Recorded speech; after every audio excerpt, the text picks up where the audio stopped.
Welcome back to Death Stranding. Last time, we made our first delivery to a prepper.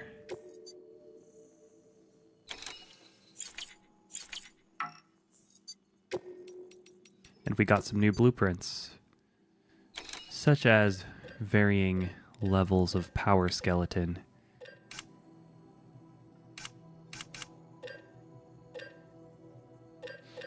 Or maybe not different levels, because they appear to take the same amount of materials. Silver. Gold.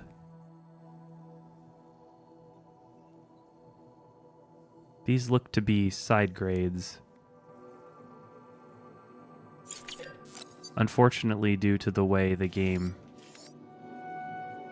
represents these, it's not immediately clear the benefits of each option.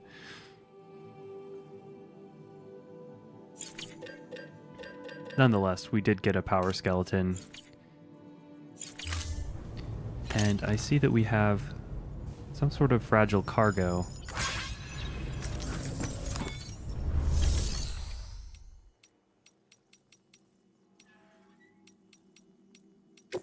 Anything we can recycle? No, nothing we would want to. So in order to swap out the skeleton, we actually have to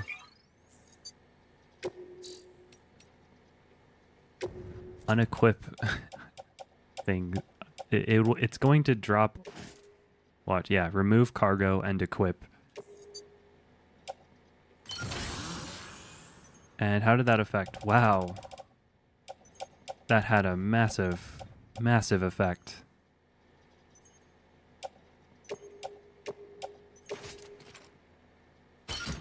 On our capacity. 245.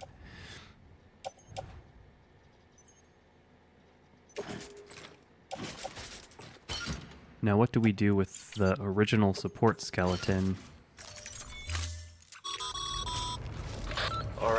That's one prepper way station. 2 to go. Yes, 2 more deliveries. We're trying to make nice with the preppers so that we can eventually expand in the central region to all the way to the south station.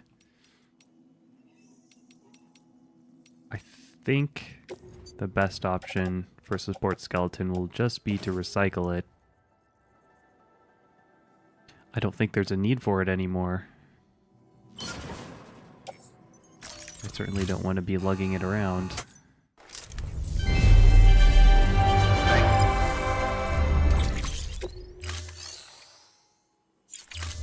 So let's keep making those deliveries. And as we encountered, there is a MULE region here. In order to make progress on this main quest, we do need to go back to Lake Knot City. Sadly, we have no vehicle yet.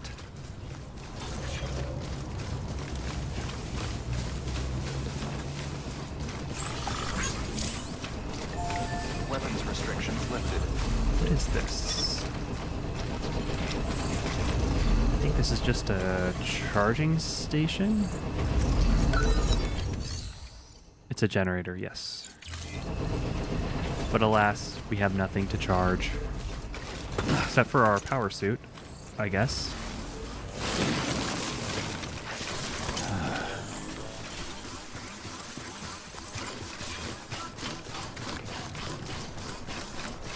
We can hear that, a new sound as we move. Nice touch. You can really feel the effect that this new power skeleton has. Oh. Let's have some energy.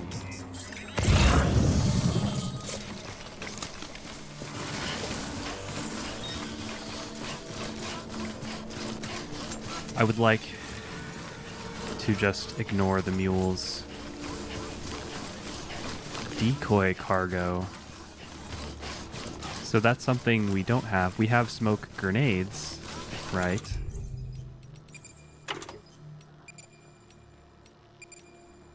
Oh, it was decoy cargo. Interesting. Well, let's see what that does. Did I actually equip it? Oh, I have to say what hand I want to carry it in, I guess. And I don't even throw it. You just kind of... Okay. Gotta say, that's a bit underwhelming.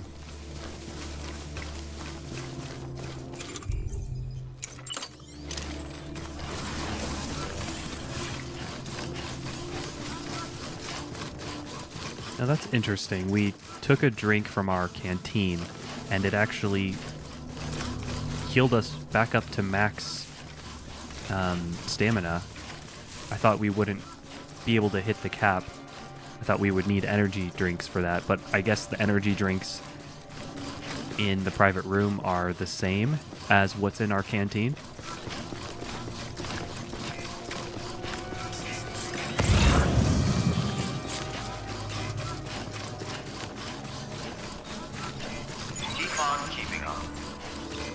Well, if there's metals right here, I'm not opposed to picking them up so we can continue to build out this road.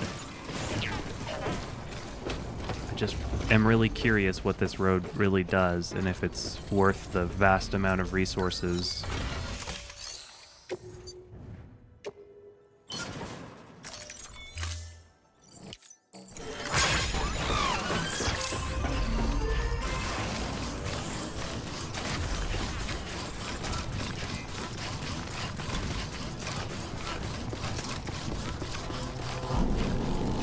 Yes, we can work with others to upgrade structures, but some of the structures are by NPCs and I would assume are baked into the game, and I wonder if those are entirely my own instance of the game and not shared.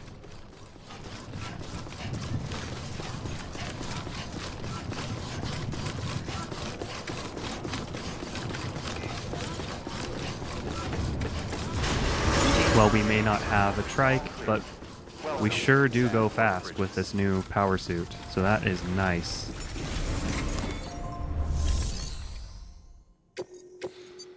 Okay, next, it's Elder or Craftsman, and why don't we just do Elder? Or why not both? I think it'll be faster that way. If we can afford to take everything with us.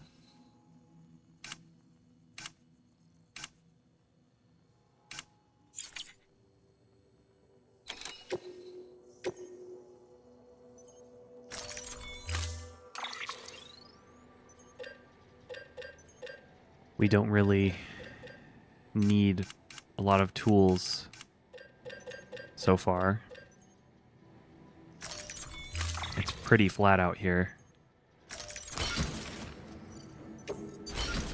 And I actually forgot that I don't think we need this many container repair sprays. We barely ever use them as it is. So I'm gonna just stash one of them. I can do that right here.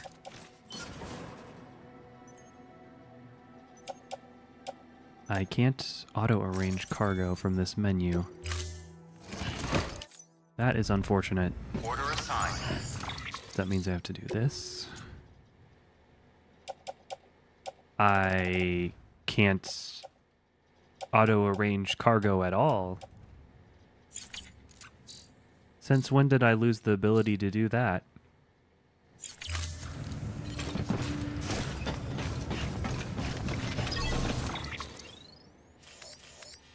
Well, nonetheless, it looks fairly evenly distributed. It's just a little weird. Have a pleasant journey. Which is closer?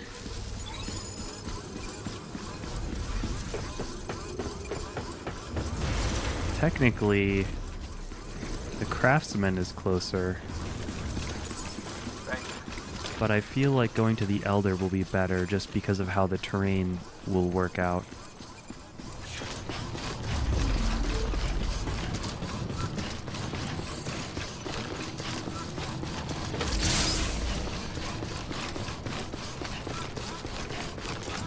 Have a pleasant journey. And if we run out of battery, we can always plop down a generator and recharge that way. Or find one that another player has put down.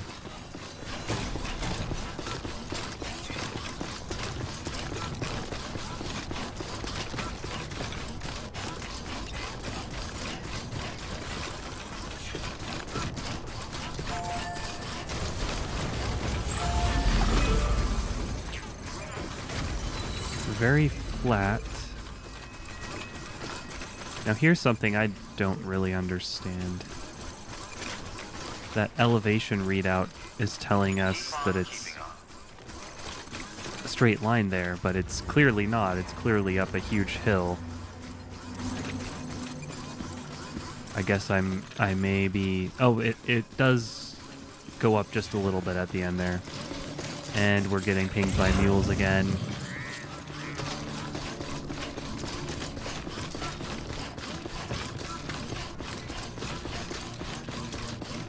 But it looks like they haven't respawned in the same area we encountered them last time. So we should be mostly unobstructed.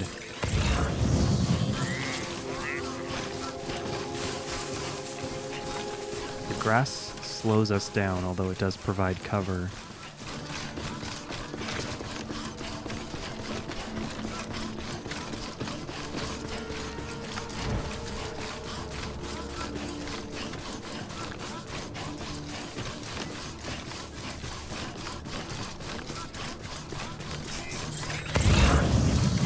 Maybe it would have been a better idea to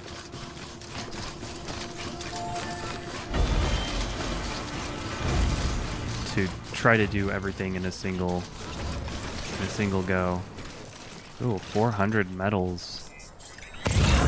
Maybe we will remember to grab that on our way back.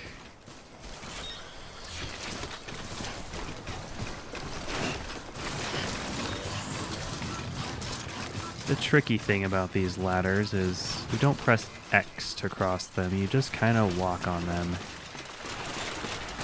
I guess that's not so tricky. Sam kind of snaps onto them.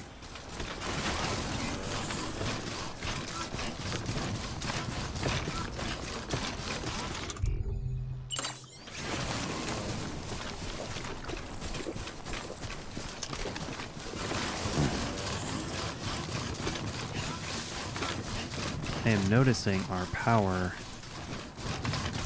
is quite diminished. So we might want to think about finding a charging station.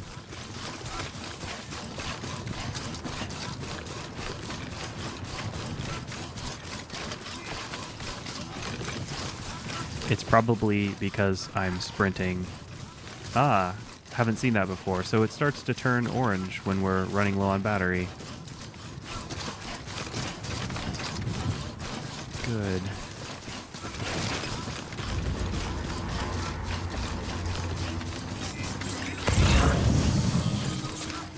Don't like the looks of that. See if we can't find a charging station. There was one all the way back there. Well, we'd better go.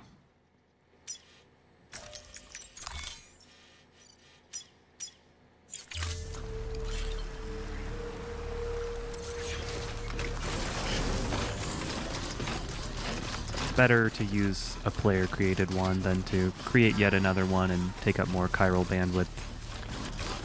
Can we make it, though? Maybe I shouldn't be running. It seems to me... Well, that's just speculation, but I wonder if we get worse miles per gallon, so to speak, if we're sprinting with this power skeleton.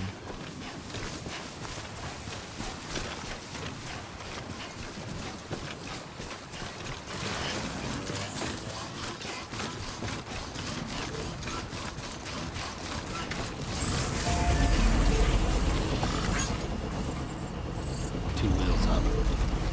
Fully charged. Let's take a look at the description for the power skeleton. Additional boost. Boosting will drain battery and at an accelerated rate. But as is unfortunately typical for this game, it doesn't give us exact numbers. So we can't know for sure just from that description if boosting gives us worse mileage.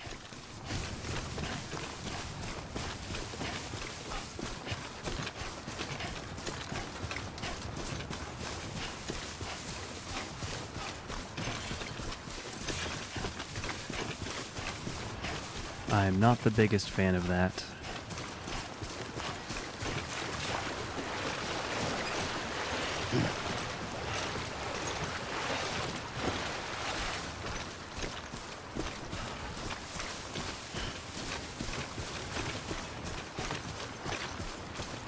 Looks like we've got quite the hill to climb.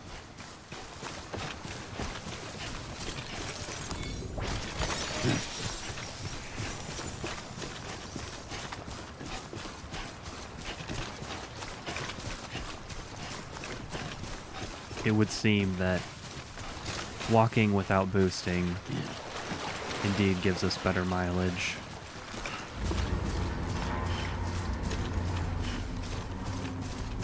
The spooky music.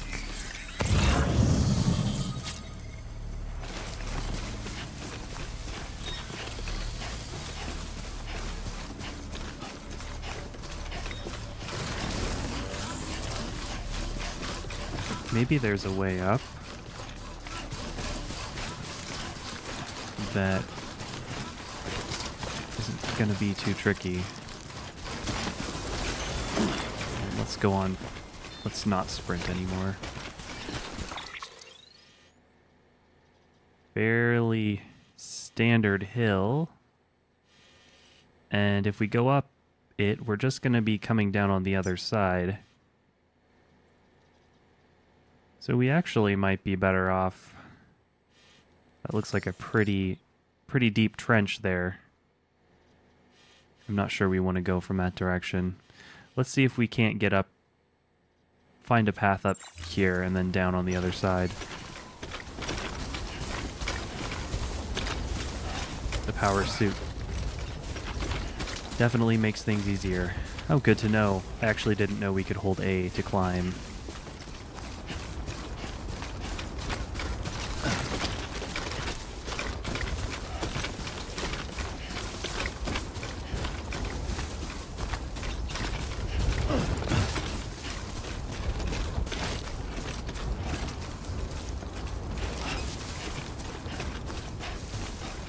Well, I've played enough Bethesda games to have a bit of a knack for climbing up rocky terrain.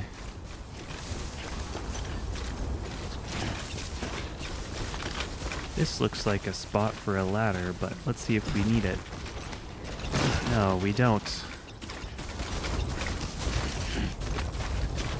This power suit is really making traversal a lot easier, I think.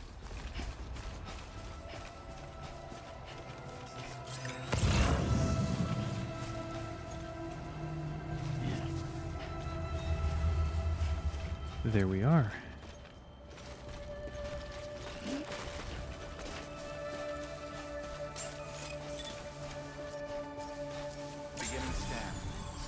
Bridges ID. Fragile Express ID verified. Weapons detected. All weapons will be locked until departure. Cargo verified. Thank you.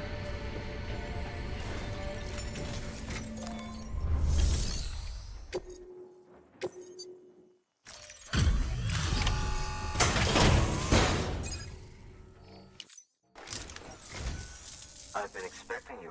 You are my lifeline. I've only managed to get this far thanks to porters, and you don't ask for anything in return. You have my gratitude. Let's see how's the package. Wow, this is great. Excellent job, thank you.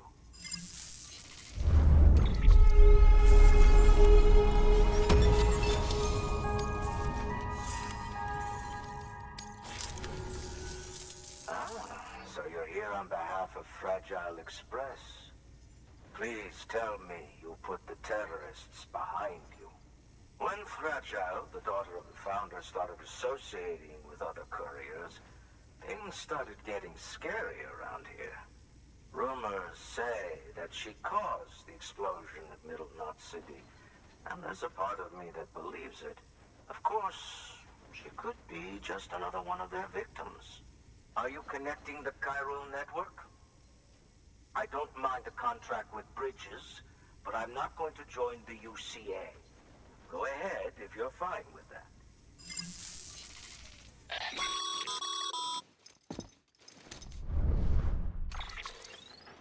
Maybe you already heard it from Fragile, but preppers who don't want to be a part of the UCA can still sign a contract with Bridges to join the network.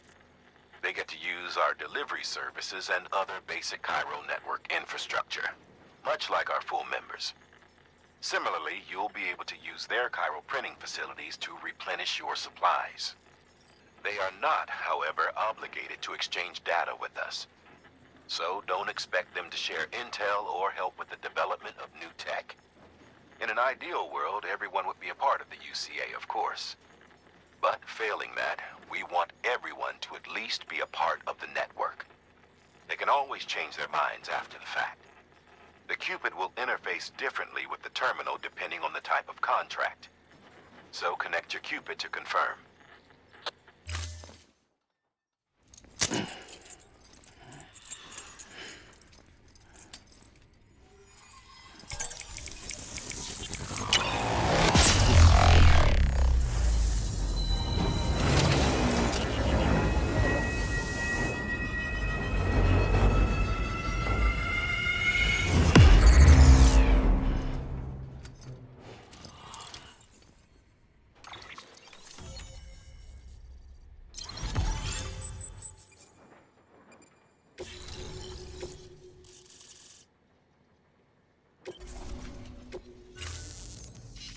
The company just got too big.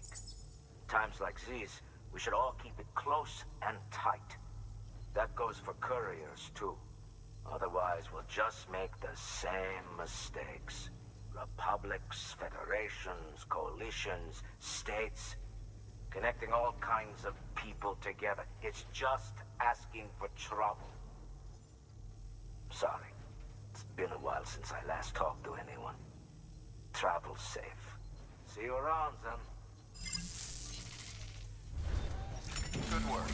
New order available. It's been a while since he's last talked to anyone. Well, I couldn't have guessed that. That's 2 prepper way stations integrated into the chiral network. Just 1 more left.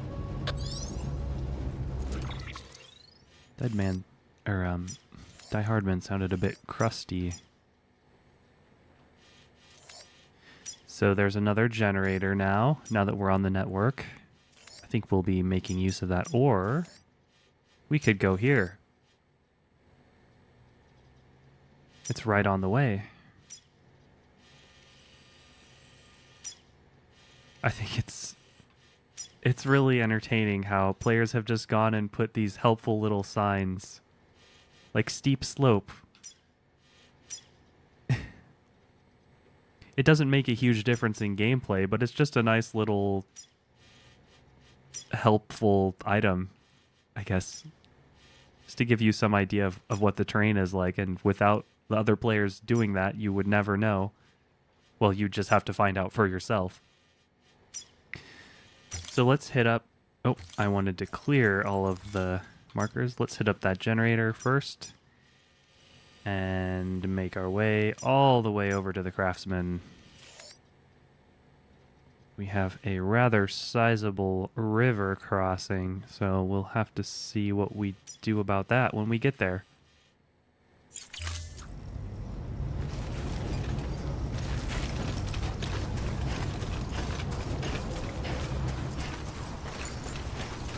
Weapons restrictions lifted. And as much as I would like to sprint, I'm going to keep it to a minimum because I don't want to run out of battery. Actually, we'll be going right past a generator, so that logic doesn't apply. Wow, that's just a bit too fast. Don't want to fall.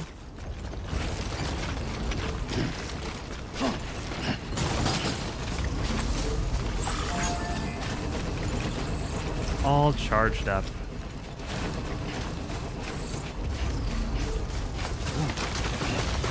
Ooh.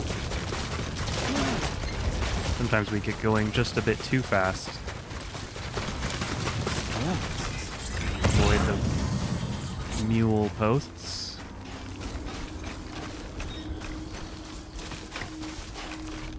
Is that a vehicle? Wow.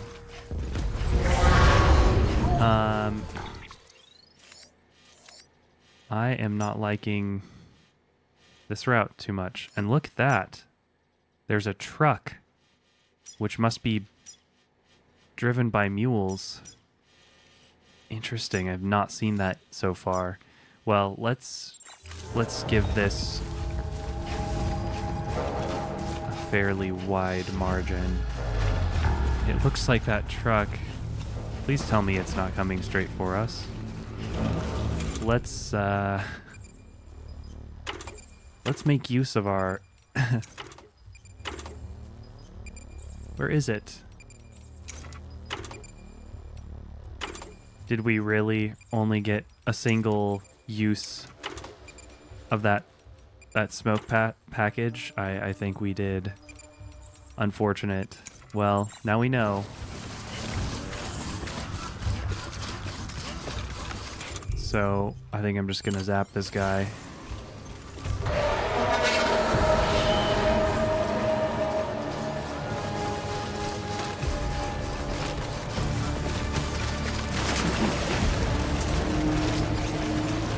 This is why sprinting was invented. So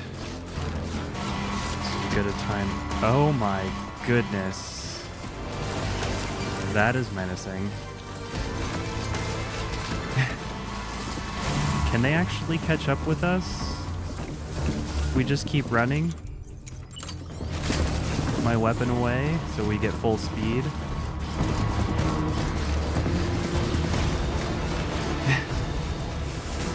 They may not be able to. They don't have any tool for slowing us down, and they're subject to the same terrain navigation issues as we are.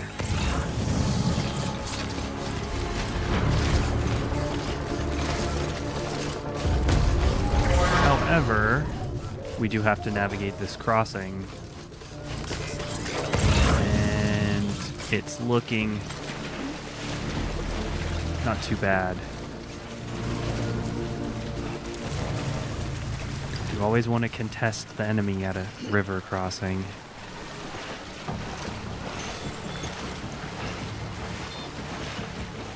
But unfortunately, they weren't able to. So yet another way in which the mules don't present much of a threat.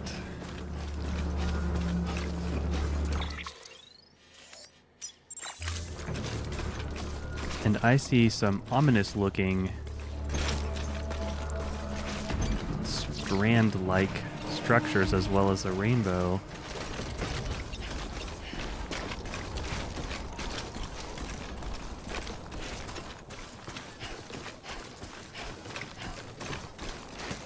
But I don't think we'll have any BTs to deal with, because there's our objective.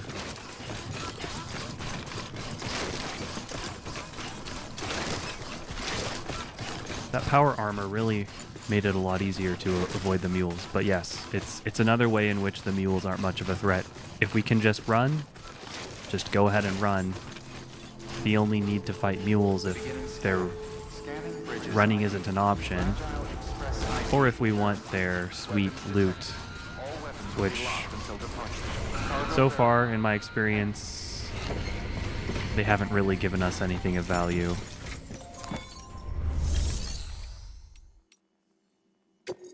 Nothing worth spending the time to dispatch them, at least.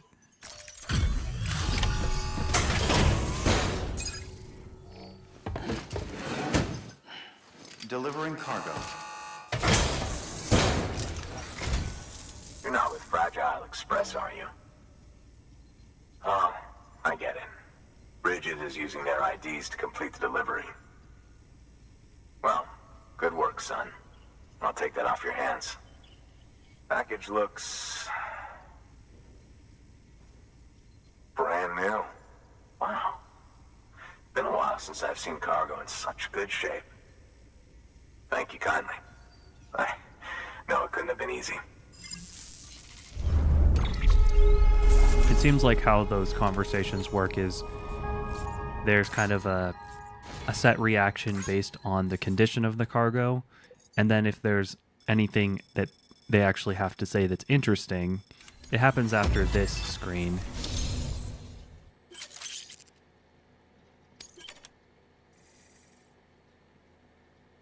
Able to balance more easily. Nice. What's your angle anyway? Everyone knows Fragile was behind the attack that wiped out Middle Knot City. Only a damn fool would trust that terrorist to deliver shit now. But here you are, filling in. Keeping her business alive for her, am I right? I swear. Can't trust anyone these days. And don't try sweet-talking me onto your little network. You know why there's been so many terrorist attacks recently? Because you all pissed them off with your talk of reuniting the country. Join the UCA. I may as well paint a bullseye on my shelter. Just keep my deliveries coming. We'll get along just fine. I don't need any trouble.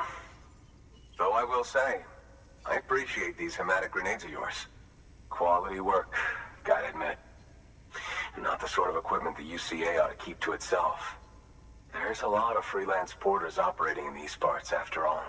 If I could churn these out by the boatload and gear up those folks. Now you're good people. I can see that. And you brought my order like I asked. But it'll take more than that for me to agree to what you're asking. Chiral Network is a big step. But if you could prove to me Bridges is an organization I can trust... Well, how about this? Do another run for me. I'll put the details on the terminal there. Good work. New order available. Please access delivery terminal for further information. So the craftsman doesn't want to connect to the chiral network until we complete another order. Toolbox recovery. Not far from Middle Knot City, you'll find the ruins of an old shopping mall. They predate the Death Stranding. The craftsmen used to live there, until terrorists organized a void out or two and BTs started showing up. Needless to say, the craftsman had to move house in a hurry. Grabbed what little he could and left most everything else behind. Which is where you come in. He wants you to go and get his old toolkit and bring it back to the shelter. His old home's locked up tight, but he'll open it remotely for you when you set out. Place is crawling with BTs, though. No one in their right mind would even try to pull this off.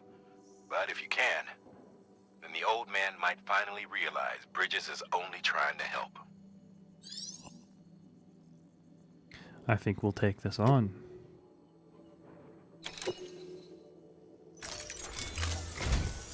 The toolkit you're looking for ought to be in my old shelter. It's been tagged, so shouldn't have any trouble finding the place. I'll unlock it remotely once you get there. Oh, and Take some of those hematic grenades you brought with you. Nothing you'll want more when those BTs put your back against the wall, right? Here's hoping it won't come to that.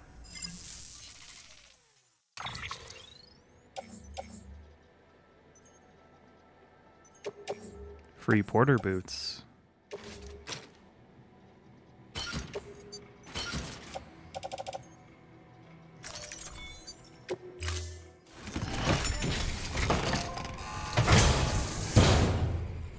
Order assigned.